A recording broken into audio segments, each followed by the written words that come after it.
Joining me to discuss this is the Chief Executive Officer of TrustBanc Asset Management Limited, Oluwaseun Adesoye. Good to have you join me today, Adesoye.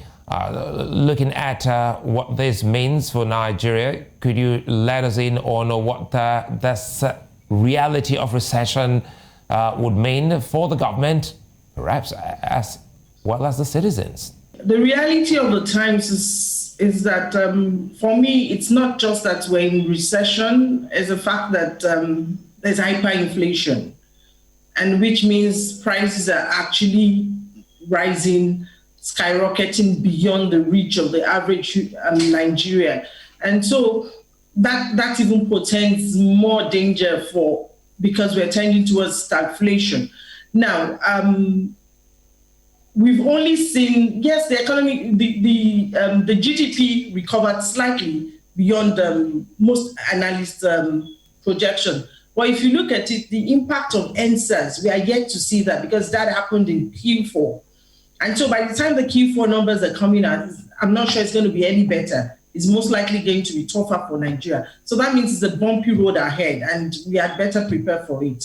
The days ahead are really going to be tough for Nigerians. So it looks like, to me, we have two key things that have actually quickened us getting into recession: the NSAS protest and, of course, the lockdown. Is it? Yeah, I agree. Yes, the lockdown, I mean, the opening up of the economy seemed to have at least moderated the impact of the lockdown. But then NSAS came and practically wiped out. I know that LCCI at some point said we lost over 700 billion in value to the NSAS protest. So the impact of that we are yet to see. And I'm sure that by the time we begin to feel that that happened in October.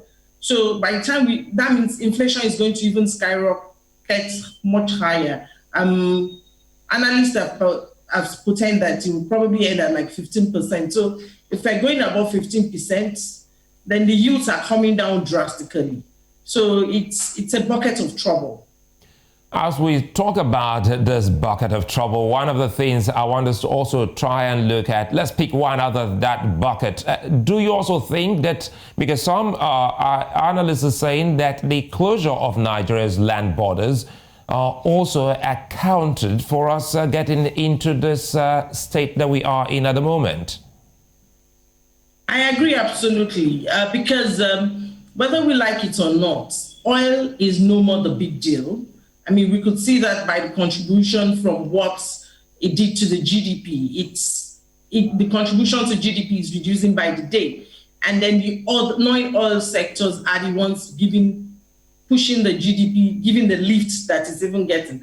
So, I mean, the government has no choice. If we have to get out of this, then there's need for us to go beyond oil. Going beyond oil means that we have to open up our borders and then allow people, manufacturers in Nigeria, benefit from the system and then be able to export so that we can, that way, the foreign reserves can be impacted, and then the stimulus that the government is giving out can impact on the citizenry.